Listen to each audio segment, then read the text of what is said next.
Howdy all you delicious people, I'm here today to review more of that from.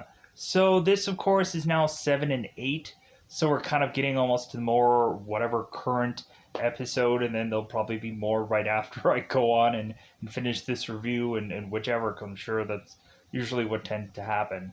So, which, that's great, because that eventually will lead up to there being more things for me to eventually review at some point. Um, So I want to go back to some of the stuff that I kind of forgot about before we go into this review. So it doesn't really have much to go on to what is the current episode, but I just feel like I want to go on and just kind of mention some stuff that I forgot about. So one thing, Julie, when she was to make it back to the colony house, was to spot Victor's grave digging, and she was like, "What the heck is going on?" And then she kind of walks into Colony House. We also have where Jim is to confront the sheriff about Sarah and how Sarah was to possibly kill Ethan. And so, what is the sheriff doing about that?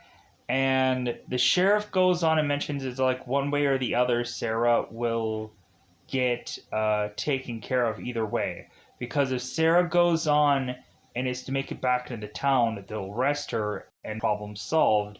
Or if Sarah is to stick her way out in the forest, more than likely a creeper or a screecher or whatever they're calling them. Uh, Maybe they'll call them a fogger. What are the monsters called? Do they have a name? Writers and creators of the show, uh, do the monsters things have names? It would be great if they could just name them. That would be nice. That would be a nice relief to just like, instead of having them just like be like, oh yeah, they squeak or they do this or they do, name the things. Maybe you can name them shadow people, or maybe you can go on and like, I would say, like, you could probably go on and be like, oh, they're the demons or they're the but like if they had their own cool little like name of sorts, it'd be like interesting. Anyways, but pushing on. So we also had the moment where Jade was going to the bar, and so we find out that originally the bar was a gas station, and we also find out that they go on and have like tomato vodka moonshine, I guess, which is kind of a weird concoction. I was like, man, that's gotta taste like garbage. But really, when looking at alcohol, like alcohol tends to most of the point, unless you can find like a fine wine of alcohol, a lot of it just doesn't taste all that great for the most point. I would usually be relegated to like beer just because like I would have to really just go on and be like, you know what, I'd rather like to drink something that actually like tastes good. Which for alcohol, like you might as well just go into wine. But like even that, like I don't know. So anyways,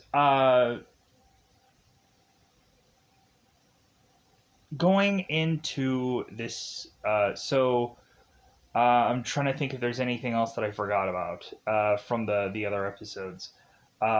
So one thing that I also want to say that keep feeling like they try to like bottle things into one episode, where there of course is in episode 8 where there's this kind of like present but past thing that is really confusing in episode 8, because we have a past and present thing that is to really just be tied with one character, which is just full on Boyd. And I'm just like, that is you should go on and less confuse me, show, because I was a little annoyed with that because I couldn't really tell. Even though you'd be like, well, look at Boyd's clothes. You can obviously no, like I kept continuously getting confused between past and present. It was just goofy. Uh, so for episode 7, I thought episode 7 was really going to be a clunker of an episode. I was like, oh god, this episode is probably going to be boring as F. But then it all of a sudden turns around and then it becomes really interesting really quickly. And then I'm like, okay, show. You're so clever in making me just kind of go on and be like, oh no, this is just going to be a show about nothing, or this episode is just going to be one of those like filler episodes where I have to go on and complain about it being a filler episode. But then all of a sudden it just turns around and it surprises you and it continues on with the story from the previous episode. Because I'm immediately always thinking that they're not really carrying much on and that stuff is just bottled. And I kind of always get these suspicions that they're not really going to go like back to what they just did. And like in this episode, they immediately go back to what they just did. So I was like, yeah, continuity, yay, in this show. So even though a lot of people would go on and be like, well, hey, like they do like they do things from one episode to like I get that, but like it's rarely ever a lot of the like small things. It's always like the bigger parts of the show that kind of continue from episode to episode to episode. So, anyways, so let's go on and let's just talk about, of course, the episodes and how I thought they were possibly clunkers, especially 7. But then I was surprised. So good on you, show, for putting forth a lot of times an interesting episode, but really. Like I don't want to praise it too high because then all of a sudden, really I can go on and just watch as like if they ever are to possibly have another season, you always have to go on and be like, man, I love that first season, but then that second, like there's always that goofy thing, where all of a sudden like the show isn't like as good as you remember it being or something like that, and you have to kind of, anyways, so. Hence why multiple episodes would go on and have you judge certain episodes. And, like, I guess they were finding their footing or whatever. Pushing on. Let's, because I'm taking far too long here, I apologize. But I'm not going to repeat any of the stuff over again and just clean it up a little bit better. It is what it is. So, episode 7, let's go into this thing that is to be called episode 7 and 8. Let's go into spoiler time. Spoiler time. It's about that I'm going to spoil this episode. So these were good episodes. And it feels like they're using parts that I wouldn't have expected them to continue using to actually help certain characters or benefit certain characters. Or it kind of feels just kind of odd, like the people who are kind of teaming up in this show or this episode. So it's kind of interesting how we're starting to see that this town, we're kind of forgetting certain things and just saying like, hey, like we're all in this together.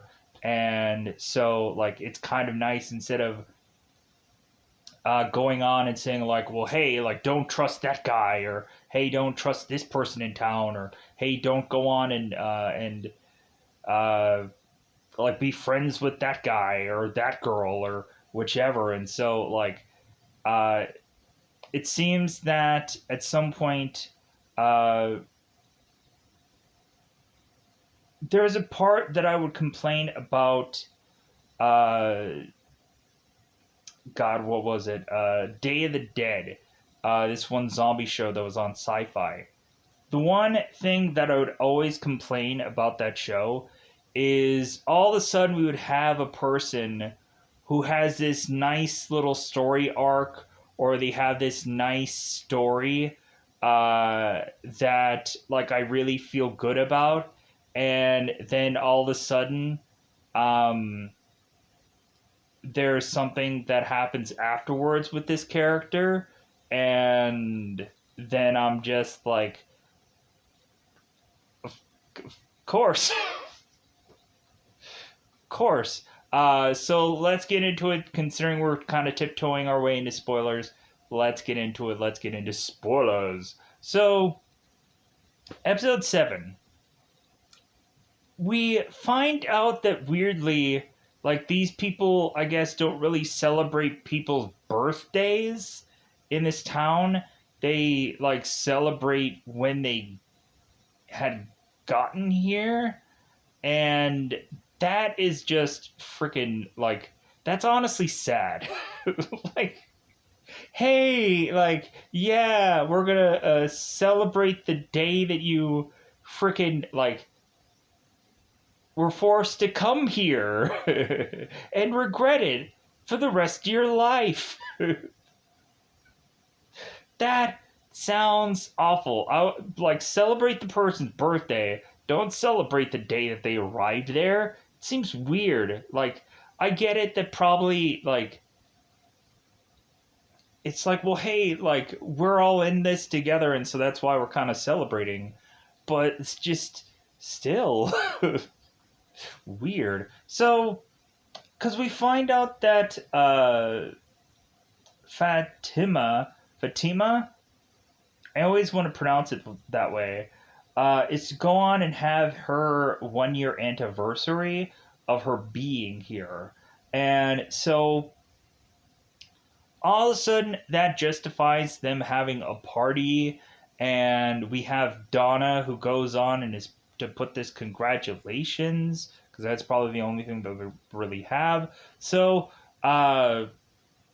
but hey, like, they're working with what limited resources they have. Give them a break and break me off a piece of that Kit Kat bar. So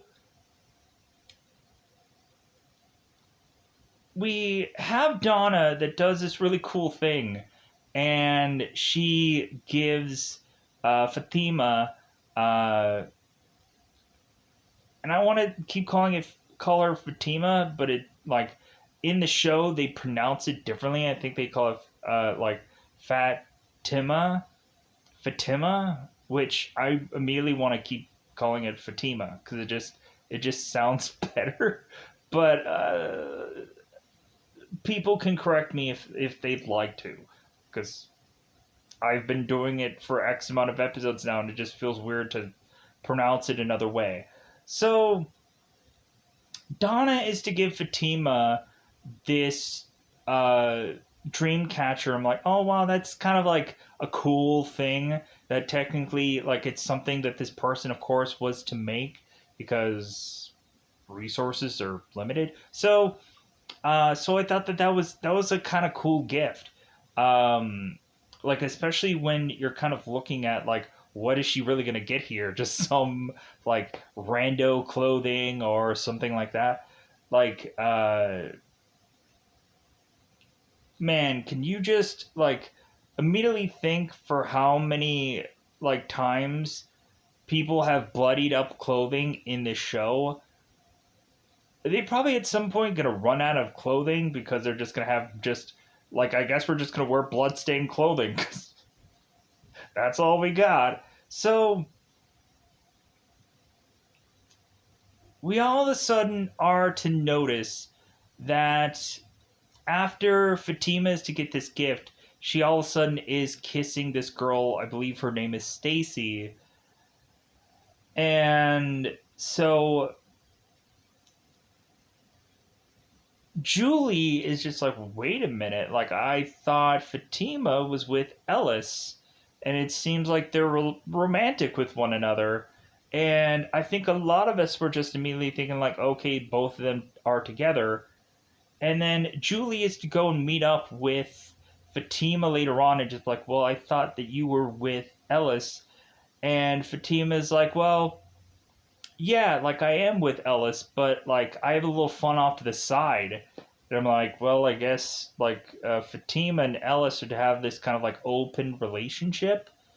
And I'm like, okay, but, like, I think also Julie is just like, well, like she's probably young or unexperienced in the whole like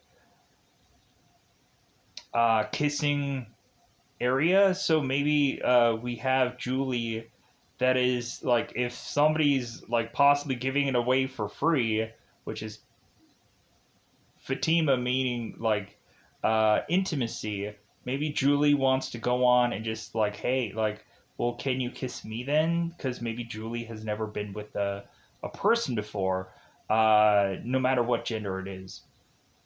And maybe Julie also just really likes Fatima, which would make a lot of sense because both of them have been very close through a number of episodes.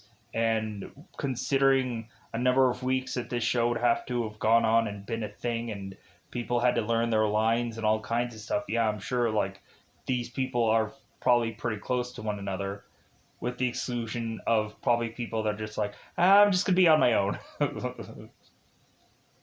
I'm gonna just go on and just f off and just be on my own, because there might be those people. So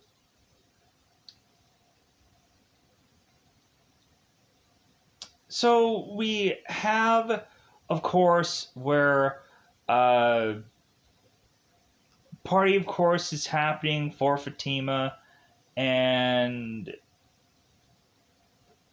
again, like you would think with how they kind of would ration stuff, like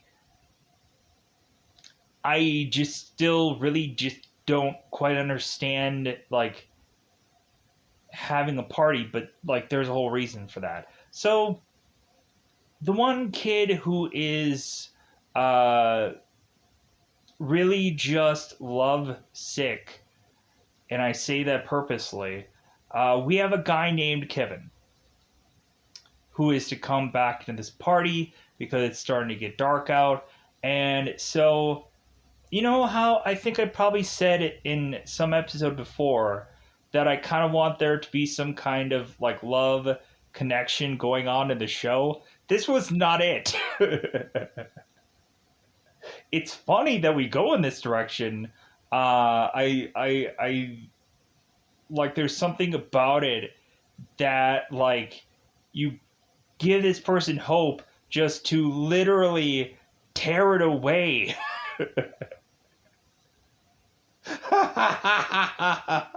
In episode 7, and I can't believe like that feels horrible laughing at it because it's true.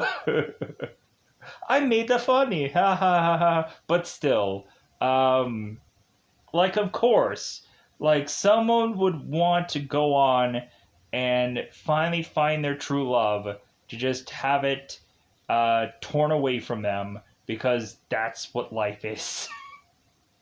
Or like you get so much hope on something and you think that everything's gonna go all right. So, anyways, so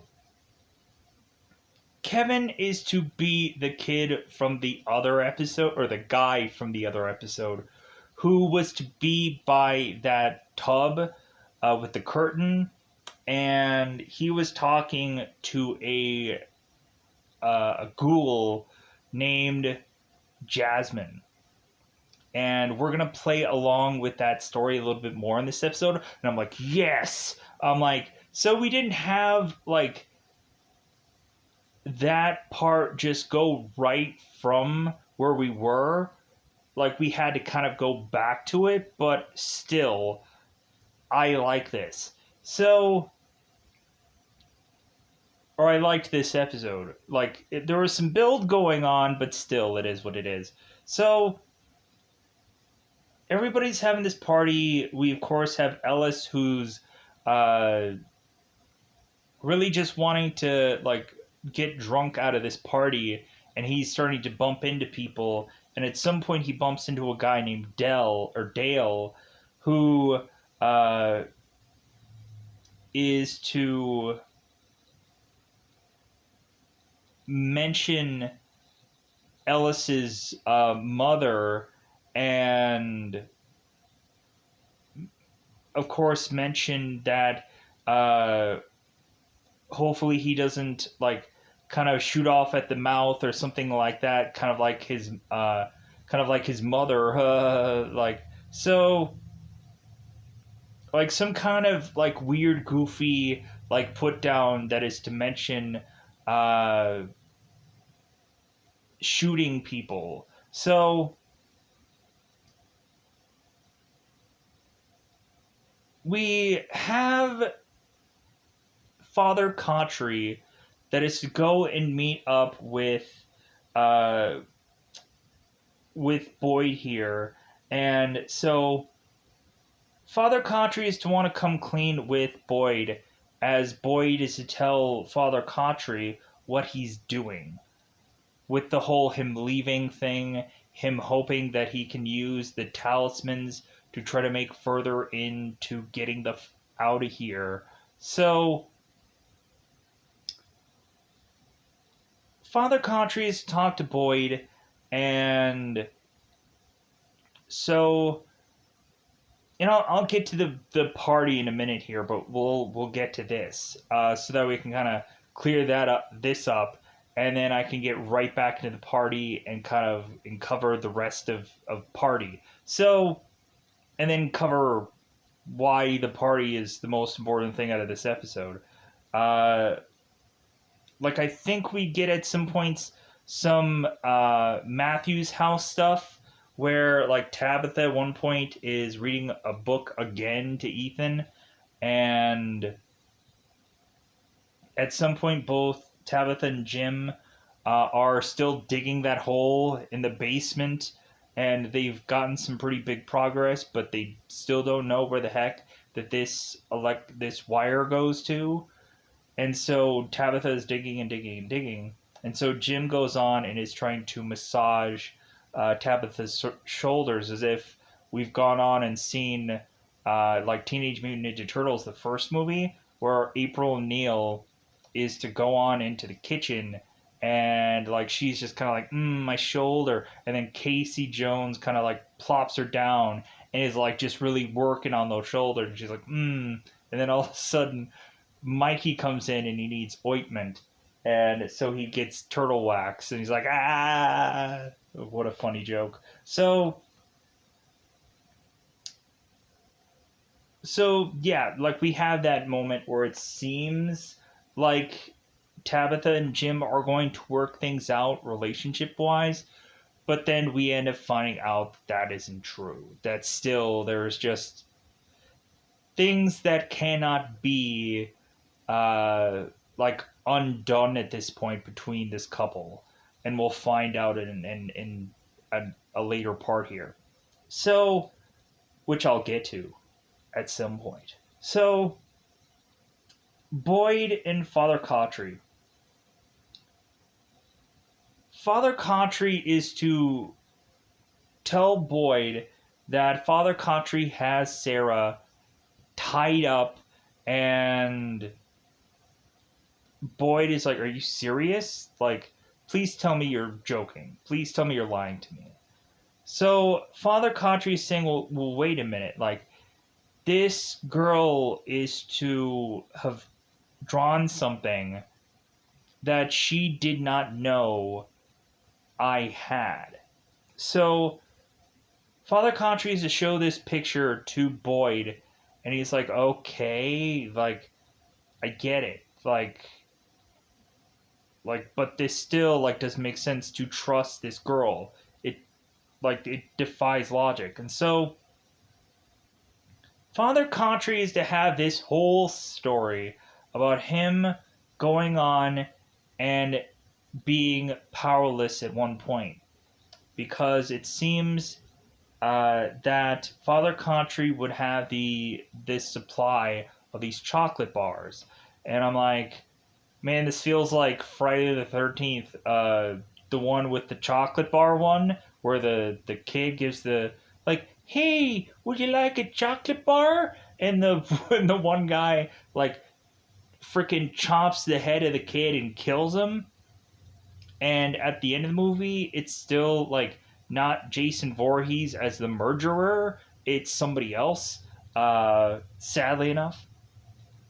But Father Contri is to go on, and I guess to like whenever he used to see a kid, he's like, "Hey, here's a candy bar. Here you go."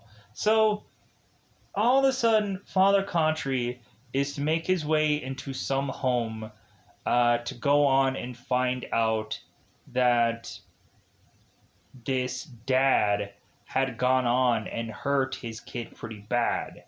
To where all of a sudden we have this neck injury that might have gone on and like snapped this kid's neck, and so the father is weirdly just telling this pastor, he's like, well, hey, like, yeah, I think he'll be fine. He'll be fine. And so, like, the father is to see that this is like, this injury is like weird and just doesn't make sense. So, the father just goes on and realizes that the kid still has this candy bar. And so, Father Contry just loses his mind at this point and is to be climbing on top of this man and just start beating him to death. Beating him so much so that his hands start breaking and fingers start snapping, and but he's just beating this guy. He can't stop. And so shortly thereafter that, Father Contry is to go on and hear the voice of God for the first time, and that is to lead this father to make his way to this town, which of course leads him to eventually meeting with all these people. So in the next episode, we're gonna find out, because like they're kind of figuring out a way to kind of write in Father Contry for another episode, because things in this town happen. So Father Contry is to have this very sad story, and like Boy doesn't quite understand why Father Contry was to tell him all that, and really Father Contry is like, well, like, because like I think Contry like was giving up hope, and so maybe now it seems that Sarah is to be really hope for Father Contry and hope for them to kind of get out of here. So let's go back to the party. So now everybody's kind of celebrating, everybody's probably getting drunk, everybody's having a good time. So, and I'm immediately thinking if there's anything I need to go into. Um, oh, Jade is to thumb through the book of which Kenny's mother is to find, and he ends up finding out that there's two pages stuck between one another, and he opens these two pages and he finds a photo of this guy at this diner, and in the back they end up finding Victor. And so Jade in the next episode is going to go on and try to find Victor here so he can talk to him about this book, to possibly see if there's any answers coming from Victor, which I would probably assume no, but maybe we'll be surprised. So, anyways, party. Now focusing on it for realsies, not for play plays. So, Kevin. Kevin is to, of course, be spending, I guess, a lot of time in the bathroom. I guess nobody really notices. It's like, oh, yeah, that's Kevin. Like, he just has a really bad stomachache a lot. I don't know. Like, the writers, I guess, didn't exactly write that in. But I did. Anyways, so Kevin is, of course, opening up this window. Or not literally opening up, like, he's opening up the curtain to look at this window. So he isn't opened it yet because the window is nailed shut. So we have Kevin who's talking to Jasmine, and Jasmine is going on and saying, it's like, well, hey, like I just want to be able to like touch you and feel you, and like like I feel like we've talked to one another, and and we like I won't do any harm, like I promise. And so right now, like in my mind, I'm thinking of the one this one movie called Demons, where like there's like this kind of zombie apocalypse that happens kind of like within this movie theater, even though it's like even though it seems like demons, it just comes off as a zombie kind of thing going on in a movie theater. Like it feels like we're at first kind of thinking like, oh yeah, like we're kind of uh, like we're thinking that like this girl is just the one of a kind like monster who's to go on and just like maybe she is to be different than all the others. As Kevin is to hope and believe uh, that she's like the wind. So Kevin, of course, is to take this device to start pulling all the nails out of this window because he's like, yeah, like I also just want to like be with you too. I want to go on and touch you and hug you and whatever, maybe other things. So Kevin starts pulling out the nails from this window, and Kevin is to go on and then open this window, and but before he does, Kevin is to ask Jasmine, it's like, well, no one else is gonna come in here, just you, right? Like, you're gonna let everybody just not come in here, right? Just you. And Jasmine's like, of course. Like, believe me. Believe me. So, all of a sudden, Jasmine is to make her way through this window, and Kevin is to close it. And so both Kevin and Jasmine are to have this like, oh my god, we're finally together. Let's hug, let's embrace, let's just continue to kiss until we cannot stop for some reason. And in my mind, I'm just like, I just can't believe that the boyhood dream has come true. And so all of a sudden, we see Jasmine, who's to lift up this guy's shirt from the back, and we all of a sudden start to see that this girl's claws are starting to grow. And I'm like, make my monster grow! So yeah, all of a sudden, we have Jasmine who is starting to scratch into Kevin's back as Kevin is continually kissing Jasmine, to all of a sudden we start to find out that it seems that Jasmine is not really wanting to let go of a part of Kevin, and he then is to realize that Jasmine has horrible now decided to play possum to go on and tempt this man to death. To basically just go on and be like, yeah, like, you made the mistake, you're going to pay the price. You're dead.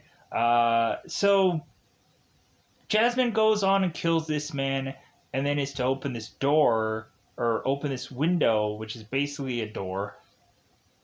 It's a window, dummy! I know. So Jasmine is to open this window and let everybody else all in. Like, come on, like, they're having a party, why can't we? So, all of a sudden, we're having these monsters come on in. Like, hey, like, I would actually like it if all the people got to join in all the party. Like, why not? Like, hey, like the monsters also want to celebrate too, because it's been a while. It's been some time since they've gotten to meet people in the colony house. So like they might as well just go on and just be like, hey, you're new. Kill. So we of course have Fatima that is talking to Trudy, and I'm like, well, what about that whole like Julie shirt thing taking? What happened with that? Nothing, because I guess it really doesn't matter, because it won't matter, especially after this episode. So what happens here is we have both Fatima, we have Trudy, and it seems that Fatima is starting to look and try to find Ellis, especially after that whole argument that he has with Dale, and storms off. So Trudy is to have a heart to heart with Fatima and mention it's like, well, yeah, I get that you don't really like me. so, so Trudy and Fatima are gonna have this heart to heart where Fatima is just like, you know what, like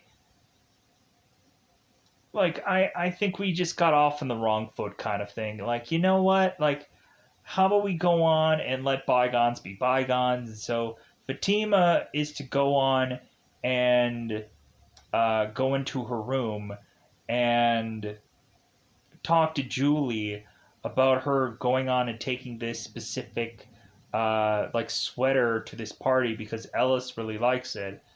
But Fatima instead is going to go on and give this back to Trudy because that's actually the legitimate owner. So Fatima is going to give Trudy back her kind of like sweater, kind of like button up thing. So Fatima's like, well, like I'll have to kind of figure out something that I can give you. And so like they're not, it's nice. They're being friends. This is great. And it seems that Trudy is to go on and possibly hand over her named pillow possibly to Fatima. And I'm like, oh, okay, like this is like we're having this character going on, and like it seems like she's having this turnaround, and I'm like, what is gonna like horribly happen to this character? Because she's having this weird turnaround, because we have that going on within this episode. So all of a sudden Trudy is to go on and make it into this room that she's not possibly familiar with people inside of it, because she realizes that the people that are inside of it are people that are going to kill her, the monstrous things. And so Trudy is to go on in this room and start to become surrounded by these monstrous things. And all of a sudden, we don't really see any of the real carnage. We don't see her getting teared apart. All that we really see is just Trudy is to drop this pillow here, and all of a sudden, these monsters are starting to consume Trudy, and we just see a lot of driblets of blood upon the pillow. A lot of blood, not a lot of good. You know what I'm saying?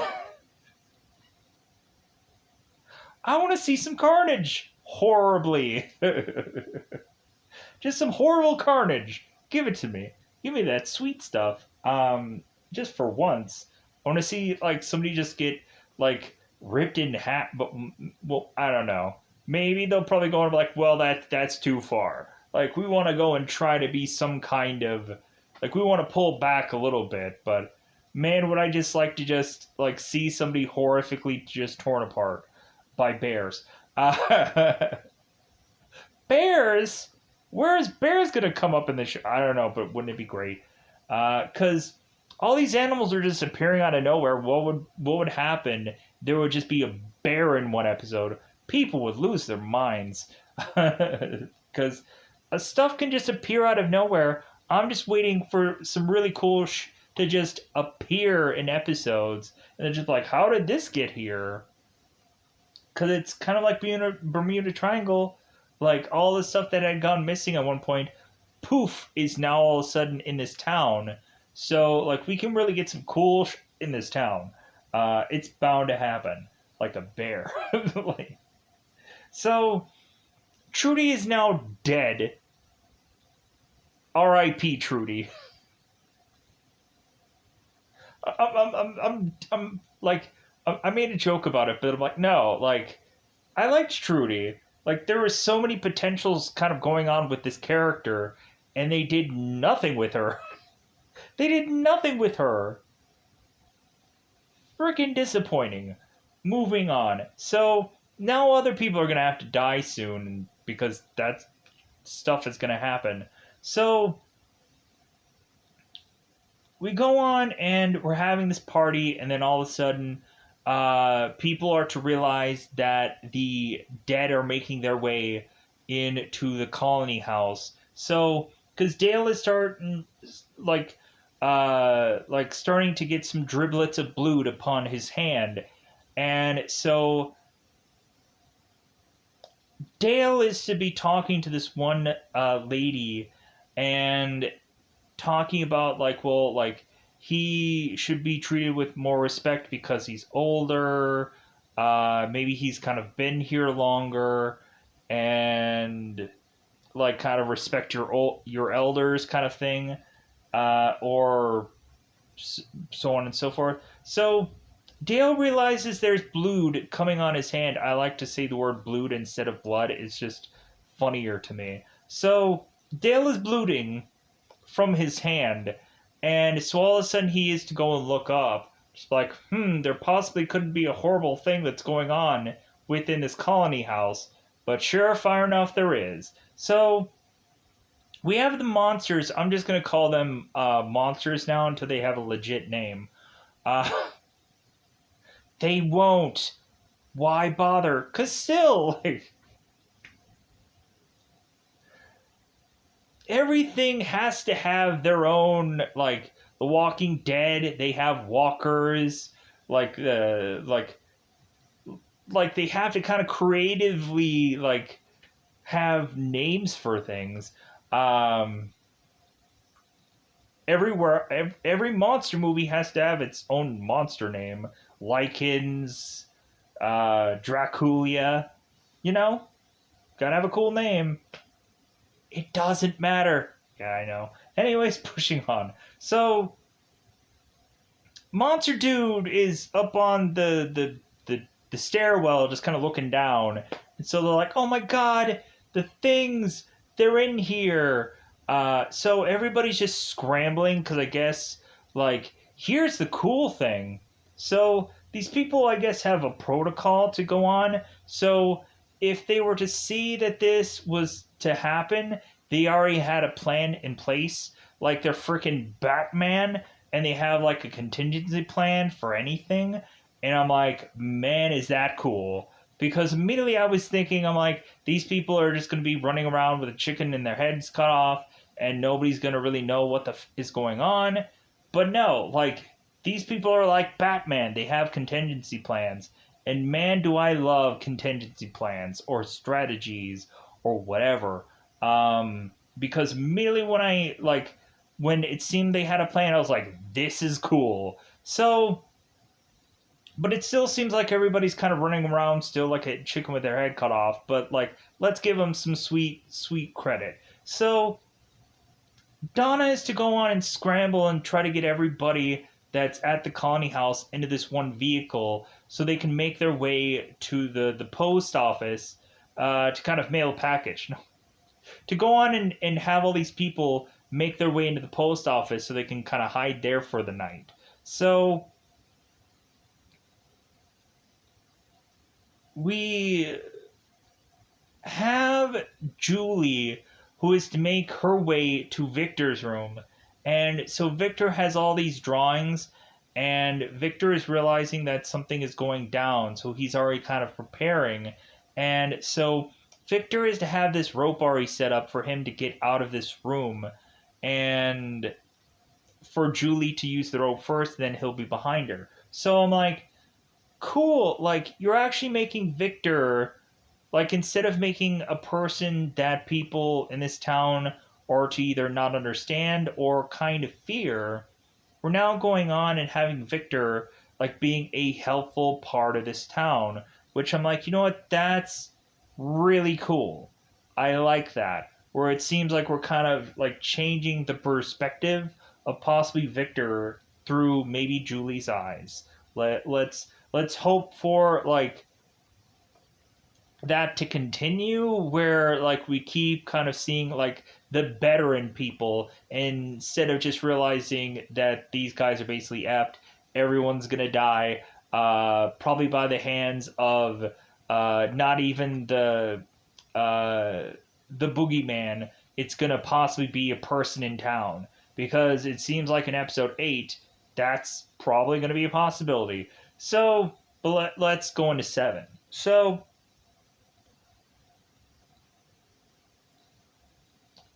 Julie and Victor make it out of the house, and we have Victor that's telling Julie, instead of them kind of scrambling wherever the heck, Victor is telling Julie to go out in the forest because that's where the boy in white. I'm like, hey, the boy in white's back!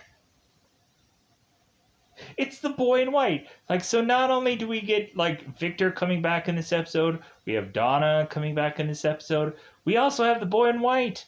They're all coming back all at the same time. Isn't that great? So Victor and Julie are following the boy in white, which only Victor can see because it's like Scott Bakula from Quantum Leap.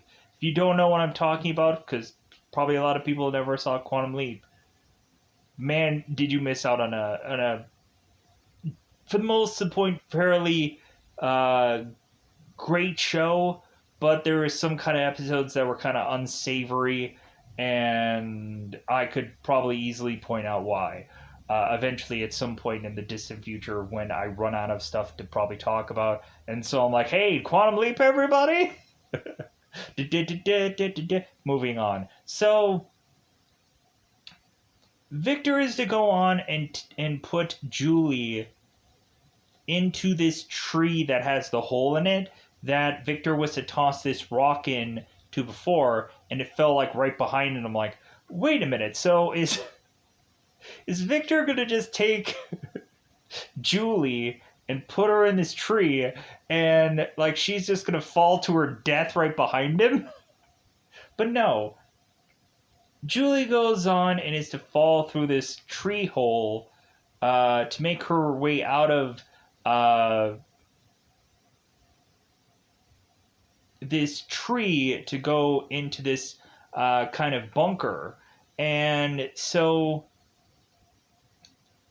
I'm kind of assuming Victor already knew where she was going to end up, but supposedly Victor was saying that he was going to go on and follow her, and when Julie comes back in town, Ethan is just like, well, hey, like, he, of course, wouldn't come in the same place that Julie did. Like, Ethan or Victor is to have ended up somewhere else, so they gotta go and find him somehow.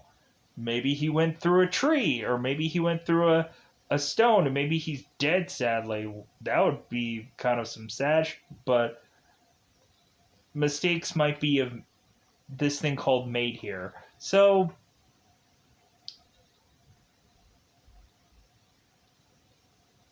we have a lot of the group that's with Donna in her vehicle make it to the post office, and so all of a sudden everybody's kind of like scrambling in there. We have Father Contri, who's to get the last person, is like, is that everybody?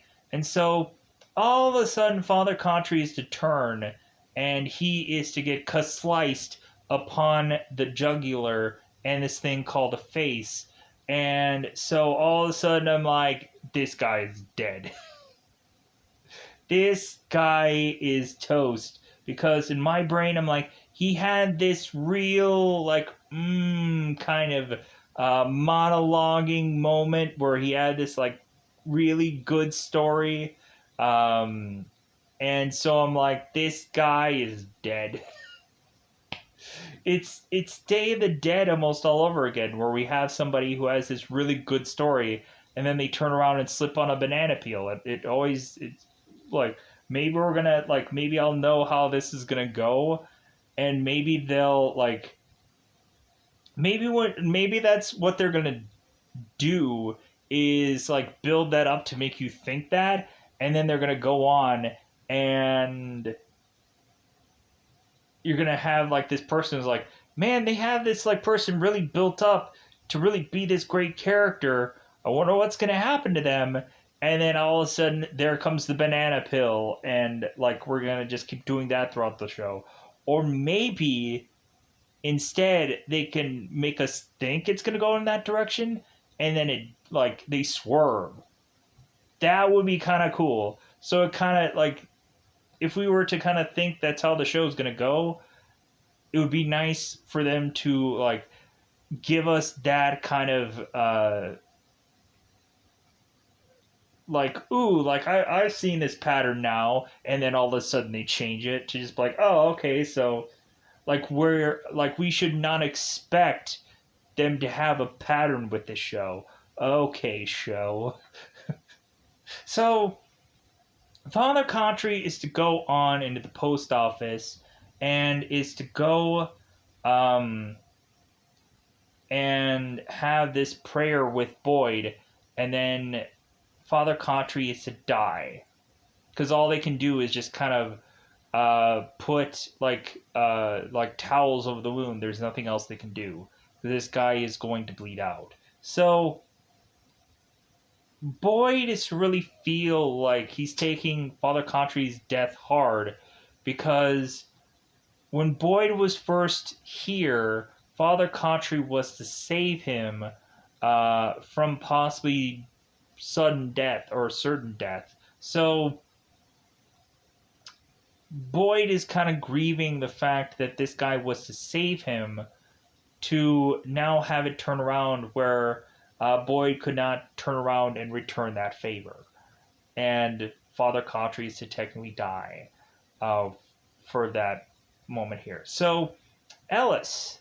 Ellis, I guess, was kind of sleeping it off and was still in the colony house while everybody else was kind of scrambling off. Fatima is still kind of looking for Ellis, as she wants to make sure everybody's like kind of out of this place. So Ellis is to start making his way through the house quietly, and so all of a sudden, Ellis is to make his way into this room where he assumes that this is actually Fatima that is dead here, and then Ellis is to kind of push the body over, and it's Trudy, and he's like, "Oh, okay, all right, well." At least it wasn't Fatima. Whatever. Like, sorry, Trudy. Like, you and me, like, we didn't have much of a story arc. Like, they didn't give you much to have interactions with me. Like, so, like, we didn't have Ellis, like, crying over, well, maybe he was crying over Trudy. Maybe he was just like, maybe there was so much potential with this character, and that's why he was crying. He wasn't thinking it was Fatima at all. He was like, that better be Trudy, because I'm just like, man, there was like so many things they could have done with this character. So Alice goes on to make his way through this window because, of course, monsters are a coming.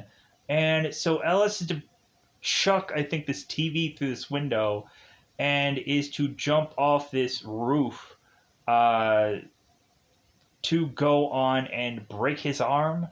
And so Fatima, all of a sudden, after Fatima couldn't have found Ellis before he broke his arm, and so Fatima's like, "Oh hey, like we gotta get out of here."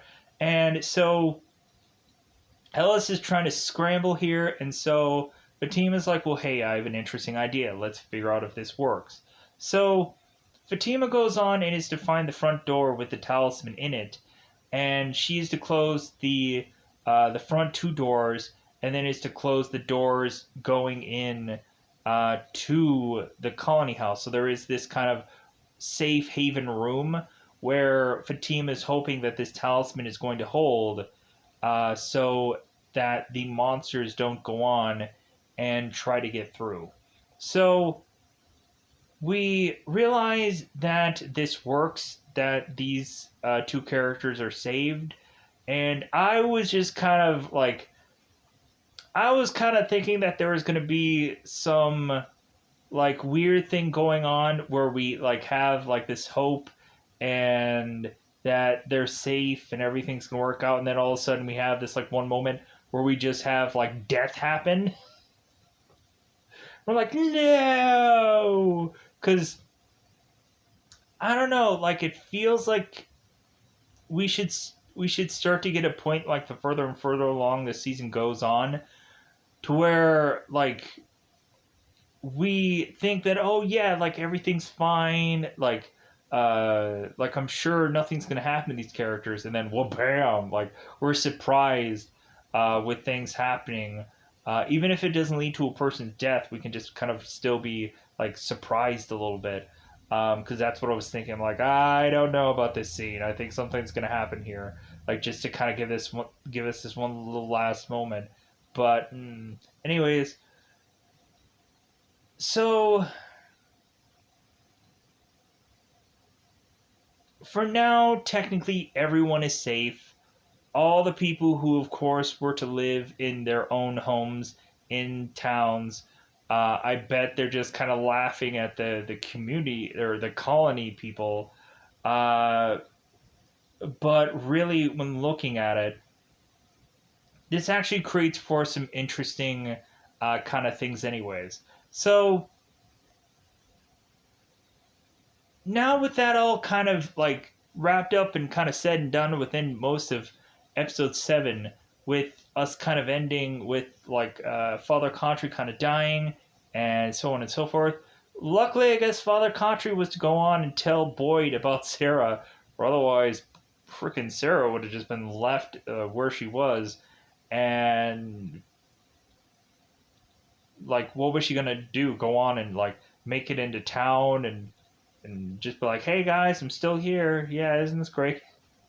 Because Boyd at some point is to go on uh, and is to go on and get Sarah, and is to want to go on with Sarah to try and make it out of this town using this talisman. So, so let's get into the kind of the aftermath of what happened in episode 7, which is that whole party. So we have Boyd, who his main plan in episode 8 is that, hey man, I'm leaving. Like, I'm getting the heck out of here. I'm just going to want to go on and do my master plan. And that's all I really want to do. As a deputy, Kenny is consistently telling Boyd, like, no, you need to go on and you need to tell everybody, like, you need to comfort them in this time of need. Like, it's dire. You need to go on and give them this motivational speech of sorts.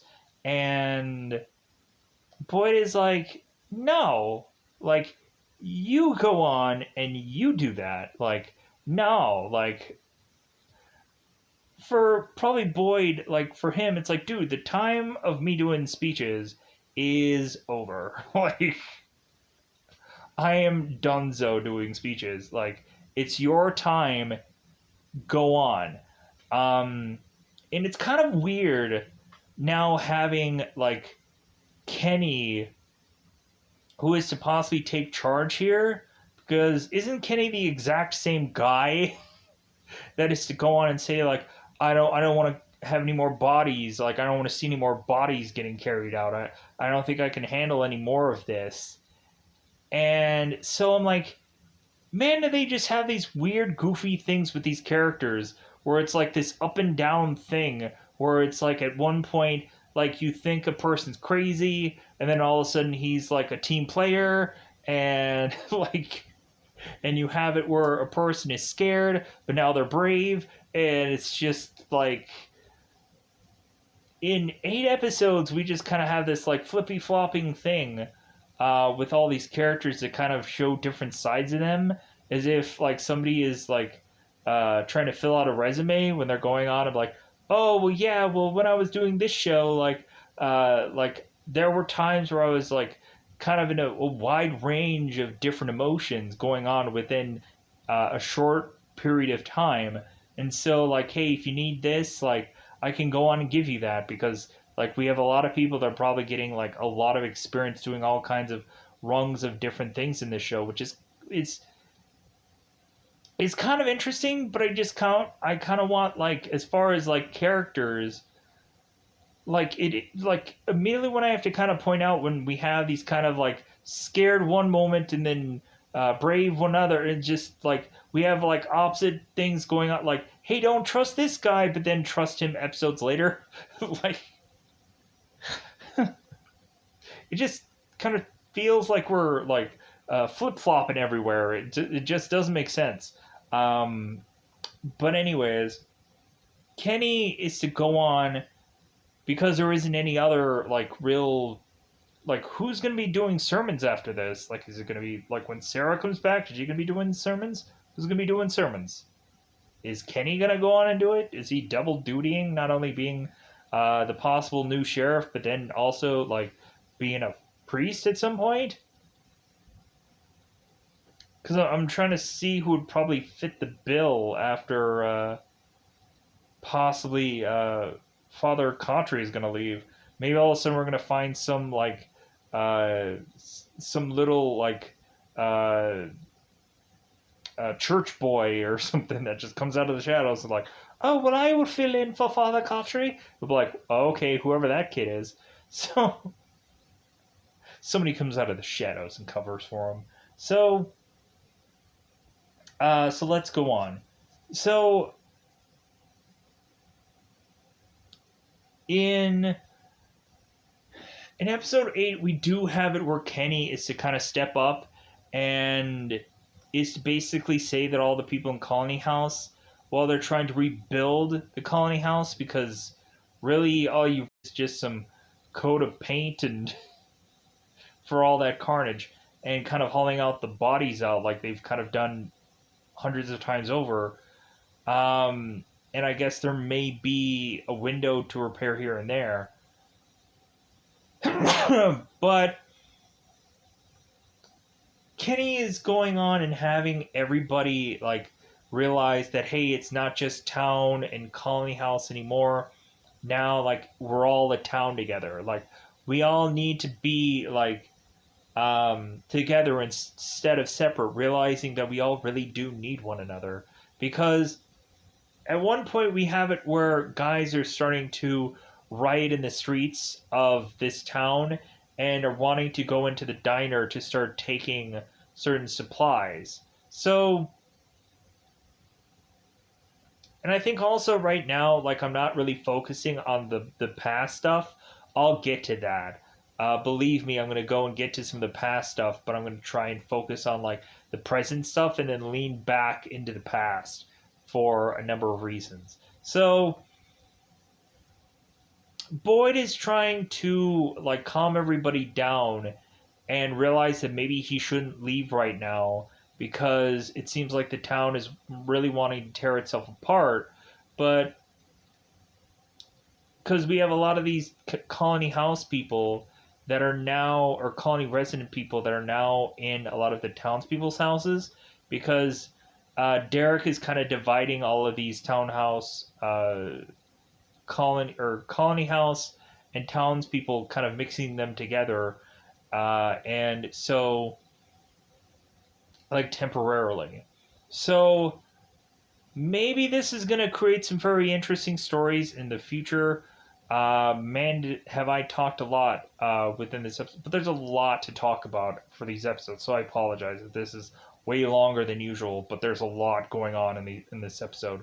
So, or in these episodes, there's a lot of so, and I probably will forget a bajillion of it, so let me know if there's something that I forgot about in the comments below, because I'm sure there's something really important that I completely forgot about. We have at one point where Jade is to realize that colony people are making their way into his house, and he's just kind of a little ticked, but there's nothing he can do. Jade at one point is to scramble and try to find where Victor is, And so the people are to say the last person who is to see Victor was actually Julie. And so Jade is now running off to go and make it to the Matthew house. And so Julie is going on and talking to the rest of the Matthew family, like saying what had happened at the colony house and or the colony residential thing, whatever. So and saying that she went on with Victor and like Victor had really saved her and helped her and she had talked about the tree and Ethan's like, "Oh, like the faraway tree." So now that's when Ethan is talking to Julie and saying like, "Well, we need to go and figure out where Victor ended up because more than likely he might be stuck somewhere." So Uh, so Victor all of a sudden is just making his way, just barging into the Matthews house, and Jim kind of gets a little ticked off about that, and so he's like, "Hey, like, I don't know what it is with Jim and like overly protecting his like kids all the time, where every single person he has to go on and be like, you never like see my daughter again, you never see my son again." You like, we have Jim who is just going on and just every person he sees, he's just like, you never touch any of my kids, you never look at them, you never nothing. So Jade is just like, well, all right then, because Jim is to go on and talk about like the thing that they did with the tree, and that he had gotten this static signal, and Jim was going on and trying to draw this whole like sketch of a thing that they need to go on and create to possibly have this signal possibly go out to the world to get possibly people talking to them from outside. So maybe they can tell these people what's going on here. So Jim is saying that it's probably going to take a ton of resources. Like it's going to take a lot of car batteries. It's going to take everything to possibly keep this thing running so they can simply get a signal, but it might work. So we have Jim telling Jade this, and then Jim and Jade are to go on and now present this to Donna and say, like, hey, before you guys go on and start cleaning up dead bodies, how about instead I tell you about my plan to possibly get this signal out so maybe we can get the heck out of here? And so I'm kind of hoping it's kind of like WandaVision, where maybe they can start going on and like sending things from the outside world in to kind of keep these people well fed and give them a bunch of resources to go on and help them in the future. Because that might be cool if they can go on and start like getting supplies from the outside world in somehow without having people actually having to go on and like be stuck in that place.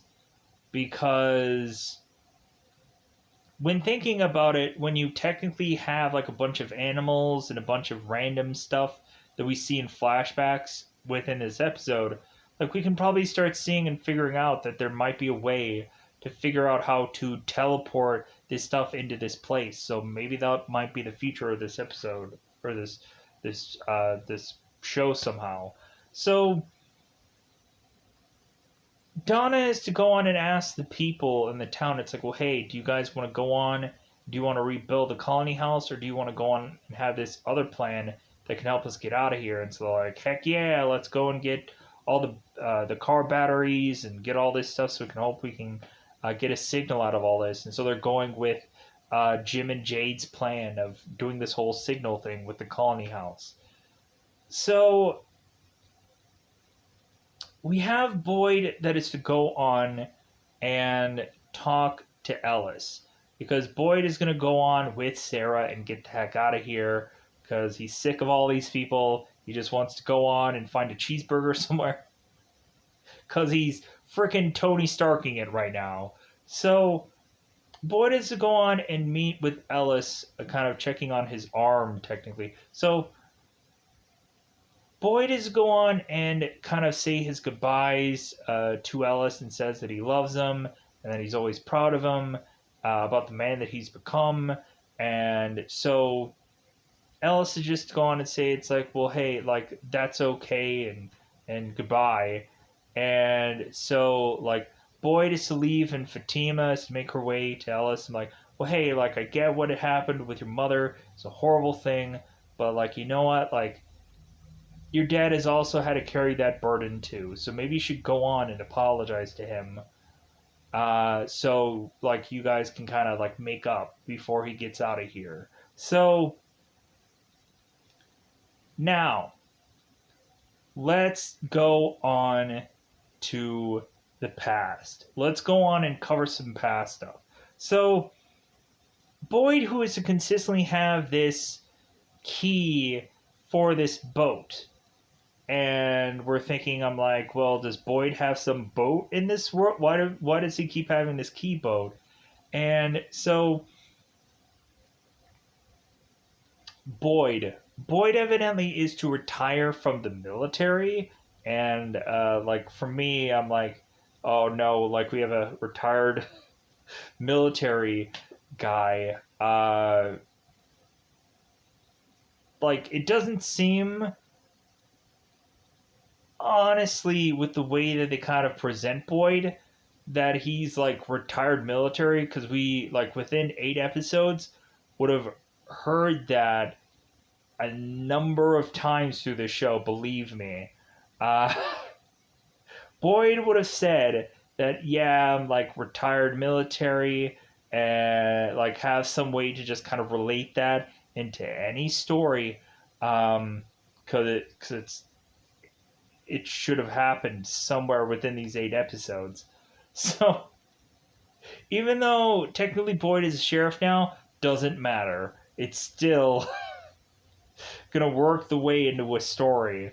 Um, but I guess maybe they didn't really know what Boyd's backstory was until they had this flashback. But still, if that was from day one Boyd's backstory, then they should have gone on and continued to sprinkle that throughout the whole show. Even though he's a sheriff, doesn't matter. It's still like that's always going to be a prominent thing of of who this person should have been.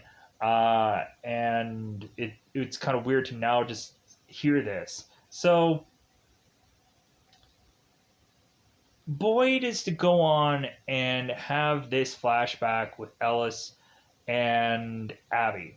So we see Abby that's still alive, and the girl who ends up playing Abby, I'm like, yeah, like I know her from like Jason X and Andromeda, and I'm like, okay, cool. Like it's kind of interesting, kind of seeing Abby, like actually like. So we get a flashback of Abby, and I kind of figured that anyways because I was kind of scrolling through IMDb. I think at one point it's going on of like, oh yeah, like it'll be interesting to kind of see if they do a flashback here. So Boyd is to go on and is to continually talk about like his retirement and kind of like what gift that he should be like given, because I guess he is to uberly love fishing and boating and whatever.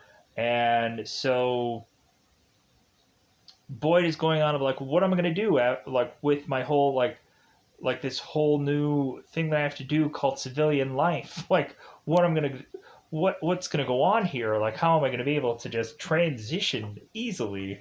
And so we have Boyd that is talking about this song and all this stuff, and so Boyd is like, well, hey, maybe at one point, like, maybe I should go on and get a boat. And like Abby's all of a sudden like trying to get through her purse, trying to find chapstick, and she instead is to hand Boyd over like, hey, could you just hold on to this? And Boyd all of a sudden is like, well, hey, like this looks like a keychain for some boat. And Abby's like, well, yeah, because we got you a boat. It's like, oh my god, you got me a boat? Oh my god. So they're like, yeah, surprise, like we got you a boat. So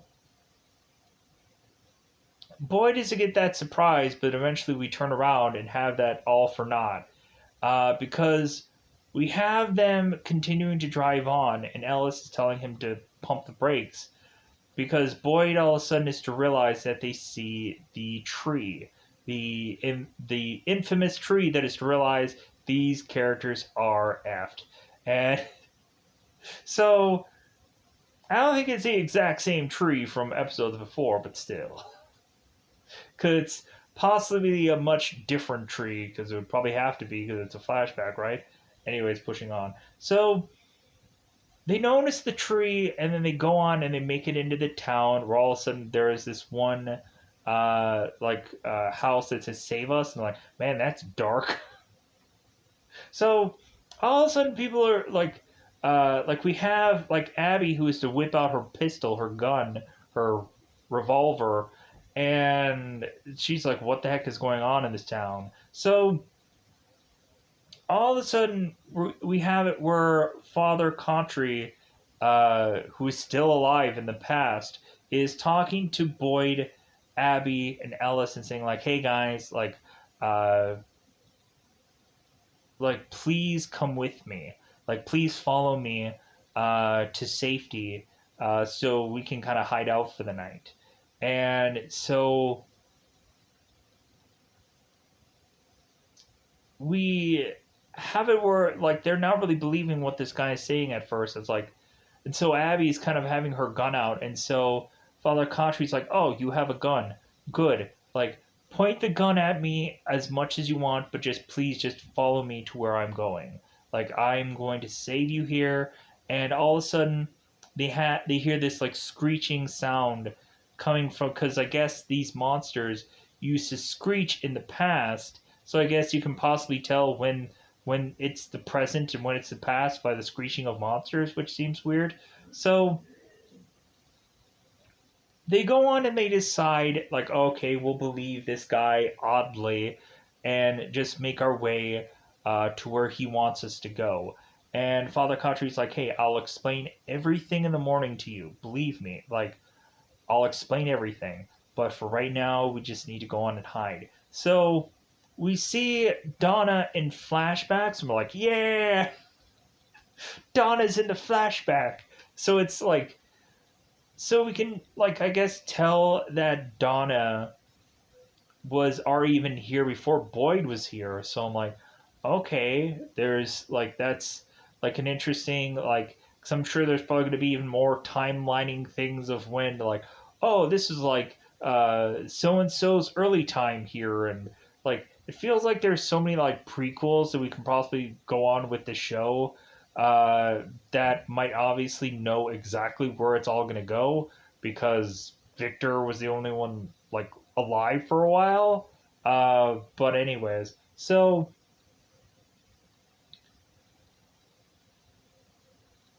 we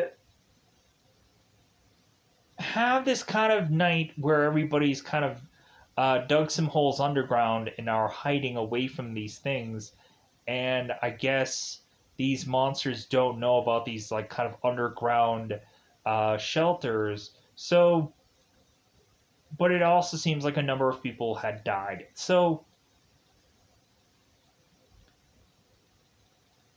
Boyd goes on and is to get out of this kind of underground thing. And so Father Contry is just telling Boyd, oh, just go to the diner and like I'll tell you everything. So Boyd's like, diner? He's like, yeah, just go there. So they explain everything to him. I think Donna is to have her, again, her like first day or first night story that she goes on and tells them. So Boyd is like, well, okay, like, I can believe you guys now because it seems like everybody has the same cooperative story. And so, like, you know what? If you guys are going to go on and do this, you got to do this right. And so now all of a sudden we just have Boyd who comes in and he, from, I guess, his military background, he is to go on and have these survival techniques that are to go on and start to have this town start to thrive as Boyd is starting to get people to bring resources and food and stuff like that into the diner. And so Boyd is to be like so focused on trying to make this town prosper, and Boyd all of a sudden is focusing so much on finding these random goats or these chickens and all these animals to go on and make this barn and so on and so forth, that it seems that Boyd is so like stuck with that, and so like it's his mission to go on and try to like help this town, that Ellis is to kind of point out to his dad, it's like, well, hey, like mom is starting to get really sick, and like you're not realizing how sick she's getting. To where Ellis is to go on and talk to Abby, and Abby's just kind of not really there. So Ellis is trying to talk to Boyd like, hey, like, freaking, like, let's try to deal with mom here. And Boyd is just like, well, I'll do that, like, when I get back. So Boyd goes on and is to start heading further and further into the forest to all of a sudden find this one, like, dog or fox looking character or looking animal. So all of a sudden, Boyd is to accidentally start to follow this animal, and then he starts to get lost in the forest, and he gets lost for so long that it turns into nighttime, and then he's realizing, oh crap, I am effed. So Boyd then goes on and is starting to scramble to figure out where exactly he can just kind of run and hide. And so Boyd accidentally stumbles upon this one cave that is to have conveniently all these talismans just all right there, to where like Boyd can just pick a million of these talismans and go on and just bring them into town conveniently. So by the time that Boyd is to make it back into town, realizing that it's day and now he can finally go on and freaking see where he's going, by the time that Boyd makes it into town, it's technically too late, because Abby is to start going on and gunning down people. Here's the goofy thing. So in a previous review, I went on and I said that like possibly having someone think that if they kill everybody off, that that might be a way for them to get out of this town, could be a kind of a horrible thing to really think about. But all of a sudden we now have it where in this episode, this technically comes true.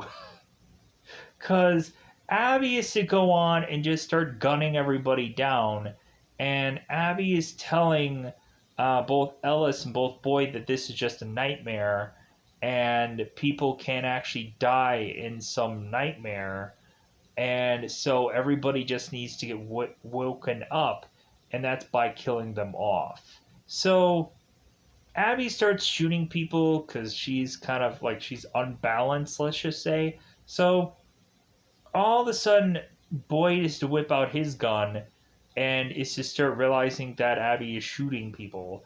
And Boyd is asking Abby, it's like, hey, what's going on? Like, Abby, like, what are you doing? Like, why are you shooting all these people? And so we find out that Abby is to just realize that this is some possible nightmare. So Abby goes on and is almost going to possibly either shoot Donna or Ellis, and so Boyd now has to step in here and make a judgment call. And so Boyd goes on and shoots Abby.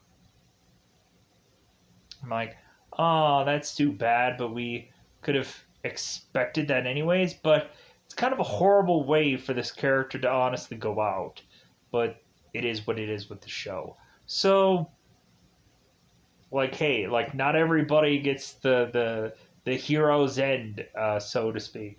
Like, man, if I ever were to die on a show, Like, I think I would rather want to go out like guns blazing and possibly like if it ends up being that I die horrifically, then that happens. But at least I'd go with like the hero's ending instead of going out as like the villain. Like I would go out the Harvey Dent way. It's like see yourself live long enough to become the villain. I don't know. Like if I was the villain like right of the way and I never trusted people and then all of a sudden it seemed that I had this kind of like come to Jesus kind of moment and then I died, that would be cool too. If all of a sudden like I was a villain throughout the whole show and by the end, the tail end of it, like I all of a sudden grow like a heart twice as big one day and then I die, I'd be good. That would be a cool way to just go out. But to have that kind of all of a sudden change, to have this character just go on and like, well, like, I realize my mistakes, and then, I realize I've done some bad,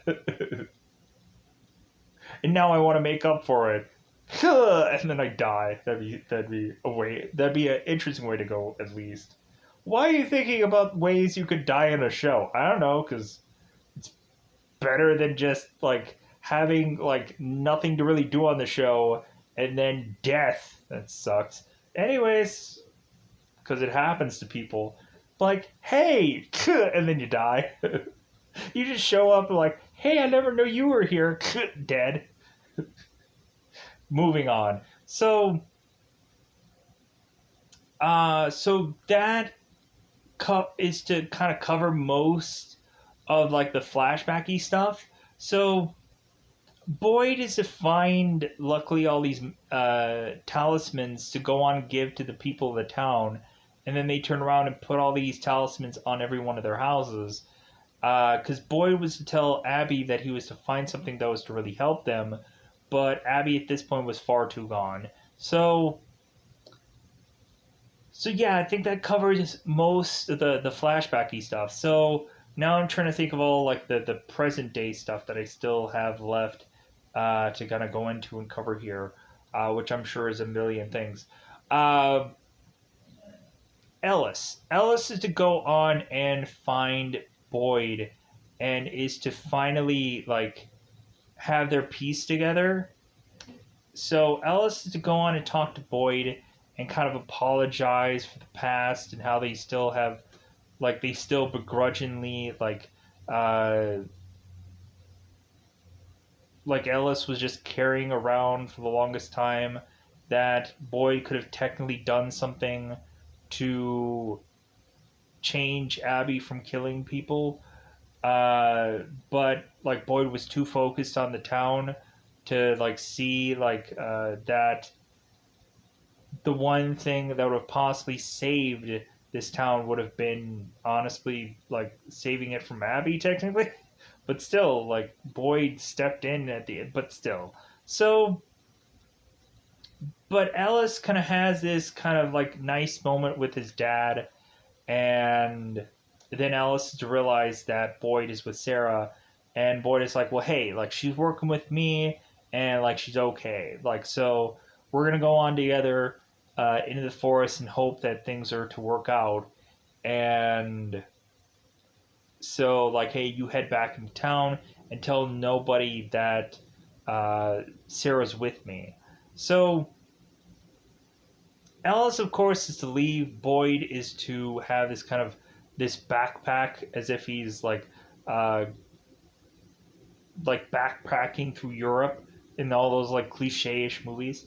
So Boyd is to go on and handcuff Sarah because he's like, I'm not taking any chances, and I'm possibly thinking in my mind somehow or another, like I don't want this to happen because I like Boyd, but I'm assuming that either Boyd or Sarah is probably going to die here because I don't really know. I don't really think that these people are going to be able to make it through this barrier and get past this town. It would be cool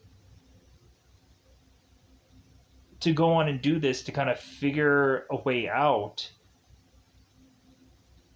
so that way people now have like a choice because maybe people will want to go on and want to stay here, and kind of fend off what they have to fend off.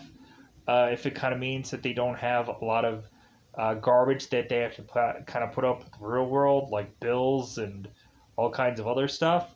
But again, like they still will have to like deal with the roll of the dice of like, hey, am I gonna go crazy today or am I gonna go crazy tomorrow? So yeah, not a great exchange, but an exchange nonetheless. So so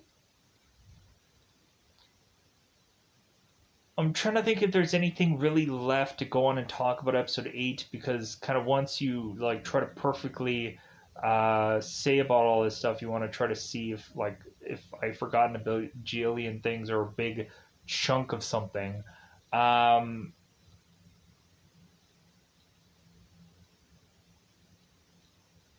I I feel good enough. I think I've been talking for an hour and a half. How long were the episodes? Like 50-50, so that's like an hour and 40. Oh my god. It's basically like the episode. Good. I wasn't expecting to talk that long, but there's a lot going on here. So let me know in the comments below if there's something that I forgot so I can get out of here. Uh, Really, I'm sure there might have been something in episode 8 for the present stuff that I probably did forget about. Uh, because really I'm probably also just kind of rushing to get out of here. So probably after this is done wrapping up, I'll realize that I forgot about 6 things, and then I'll probably kind of write them down somewhere so I can go on and talk about them and as a rebuttal for the next time I do this. Which who knows? Maybe they might be taking a break for this show. Not quite sure. We'll figure that out when we get to it. I don't know when the new episodes are out, so let me know if you know when the new episodes are out, because I don't know. But anyways, the episodes were good. I like them. I'm enjoying them. Um, like, oh come on, like, you expecting these to gotta go like just sour or whatever? Like, come on, this is some good writing here. I don't know. I always like want to just kind of question things and just be like, I don't know. Like I'm like I normally don't. I rarely go on and get good shows. Normally, the ones where I'm just like, man, this just like I want this to be so good all the time, and then a lot of those would just kind of disappoint me, or just get it, just like ugh, like.